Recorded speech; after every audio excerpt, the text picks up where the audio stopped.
જય સરદાર. હું દીપક પટેલ ભરૂચથી. હું આજે કોઈ રાજકીય પાર્ટી તરફથી નથી બોલી રહ્યો, પણ મારા પર્સનલ વિચાર છે. પટેલ હોવાના નાતે, પાટીદાર હોવાના નાતે છેલ્લા 2 દિવસથી સોશિયલ મીડિયા પર હું કન્ટિન્યુ વોચ કરું છું અને જોઉં છું. એક મુદ્દો જે મારા ધ્યાનમાં આવ્યો અને બહુ સેન્સિટિવ અને સમાજને બહુ ધ્યાનથી એની પર વિચારવાની જરૂર છે, મનોમંથનની જરૂર છે કે આપણું પાટીદાર સમાજ એક ગુજરાતમાં એ લેવલનું સમાજ છે જે આખા ઇન્ડિયામાં, આખા વર્લ્ડમાં ફેમસ છે.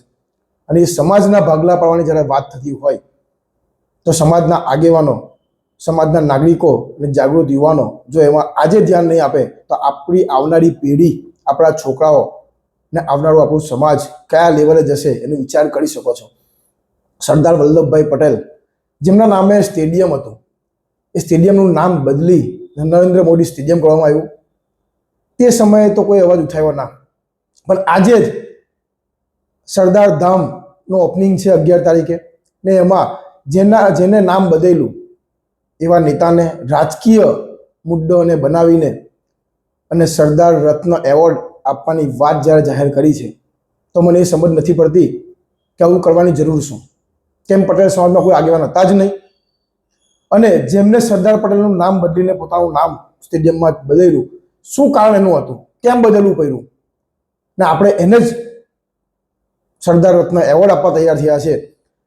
જેટલા પણ આગેવાનો, જેટલા પણ ટ્રસ્ટીઓ, આમંત્રણના વિડીયો સોશિયલ મીડિયા પર એમને જે મૂક્યા છે, થોડીક પોતાની મીડિયાની અંદર નજર પણ કરજો કે નીચે જે કોમેન્ટો લોકોએ લખી છે, જે મેસેજ લોકોએ લખ્યા છે, એ બધા પટેલ છે, જાગૃત પટેલ છે, અને કોઈ ફેક કમેન્ટ નથી, બધા ઓરિજિનલ કમેન્ટ છે. તમે જરા વાંચજો, તમને પોતે ધ્યાન આવશે કે આપણું પટેલ સમાજ આનો કેટલો વિરોધી છે. વિરોધ હોવા છતાં પણ આ પગલું શું કામ ભરવું? સમાજને કેમ અલગ કરવું? સમાજને એક કરવાની વાત કરવી જોઈએ, સમાજને એકતા કરવાની વાત કરવી જોઈએ, શિક્ષણની વાત કરવી જોઈએ, આરોગ્યની વાત કરવી જોઈએ, સમાજની એકજૂથતા બતાવવી જોઈએ. આજે સમાજ એકજૂથ ને પણ સમાજ તૂટી રહ્યું છે. આજે ખરેખર જાગવાની જરૂર છે. હજુ પણ જો બધા નહીં જાગે, નહીં બોલે તો આ સમાજ આવનારા સમયમાં એ જગ્યા પર જશે કે જેનું કે વર્ચસ્વ નહીં રહે. પટેલ સમાજનું વર્ચસ્વ શું છે બધાને ખબર છે, પણ આજે આપણે વર્ચસ્વ ખોઈ બેઠા છે. પટેલ આંદોલન થયા, આંદોલન પછી શું થયું એના વિશે મારે વધારે કહેવાની જરૂર નથી. હોઈ શકે મારી ઉંમર નાની છે, મને વધારે નોલેજ ના હોય, મારા કરતાં વધારે નોલેજવાળા અહીંયા બેઠા છે, પણ પોતાની જાતને મનોમંથન કરજો અને વિચારજો કે શું આ યોગ્ય પગલું છે. અને યોગ્ય પગલું હોય તો લોકો વાહ કરવા જોઈએ, ના કે તમારી કમેન્ટ નીચે હજારો કમેન્ટ એના વિરોધમાં છે.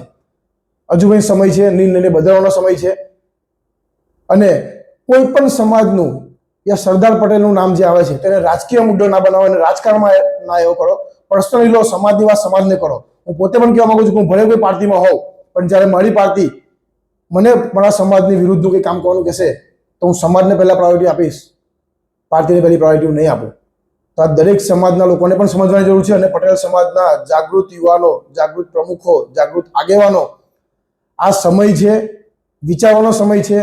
સ્ટેડિયમનું નામ બદલીને પોતાના નામ પર સ્ટેડિયમ કર્યું, આપણે એમને સરદાર રત્ન એવોર્ડથી સન્માનિત કરવા જઈ રહ્યા છે. આ ખૂબ જ દુઃખદની વાત છે અને આ વાતનો હું કટ્ટર વિરોધ કરું છું. જય સરદાર.